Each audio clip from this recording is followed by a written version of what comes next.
The economic slowdown that has been flagged this week by the International Monetary Fund (IMF) is one that may be sparked in part by a no-deal Brexit and fanned by a consistently slowing Chinese economy. The data from China is less than stellar, showing the slowest pace since about 1990 and the lingering government shutdown in Washington, D.C. is not helping matters. While Brexit's nail-biting saga continues, and as we worry about China, of course, as one of the main engines of economic growth, other warning signs continue to flash, hinting at an addition to the things to worry about if you have not yet started worrying about them. Dance card. The dance card's getting crowded. In a word, a four-letter one, debt. Simple logic holds that the more debt one takes on, the harder it is to service that debt if checking and savings accounts are too scant to handle the burden. The mismatch is a red light for those who extend credit, indicating that what is lent out today may not be recouped tomorrow. So it is for individuals, and so it is for corporates and countries, too. The trend is in place in the largest sense, global in scope, and might be enough to trigger warning bells to all manner of stakeholders in finance, done internationally, and in the billions and trillions of dollars, from investors to governments.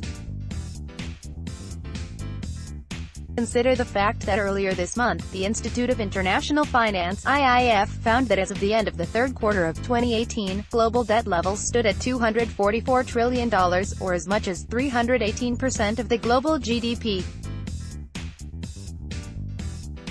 Those numbers are eye-popping to be sure, but so is this statement that we are pushing at the boundaries of comfortably sustainable debt, according to Sonia Gibbs, Managing Director of Policy Initiatives at IIF, as quoted by Axios. Here again is the scenario noted above: when you have to pay more on what you've borrowed, you have less in the proverbial till to fund further growth. On a more micro level, when rates rise, yes, they are coming off historically low levels, but rising nonetheless. But top-line opportunities slow. In the corporate realm, the impulse is to hit pause on any number of expansion plans. These plans could be the type that add to staffing counts and may tie into software upgrades, and it all translates into a ripple effect that can lead to continued problems servicing debt. The latest numbers from IIF, recounted by Reuters, lend credence to the idea that companies have been happy to load up on credit. The $244 trillion headline debt is up from $235.1 trillion in 2017, but digging a little deeper, non-financial institutions borrowed just under $73 trillion, all told, as of the third quarter of last year, and that represents a sequential borrowing rate of more than $1 trillion from the second quarter of this past year.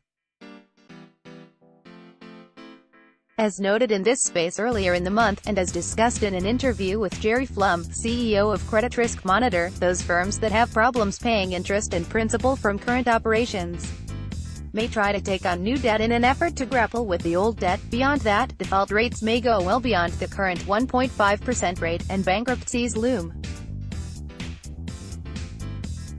The consumer is not the only one facing a hangover amid a buying spree that lasted decades, and was funded by a buy now, pay later mentality. The IMF has pointed toward the struggles of emerging economies that borrowed when rates were low, right off the Great Recession. The IIF report spotlights the appetite that corporates still have for credit, right into the twin headwinds of higher rates and tougher operating environments.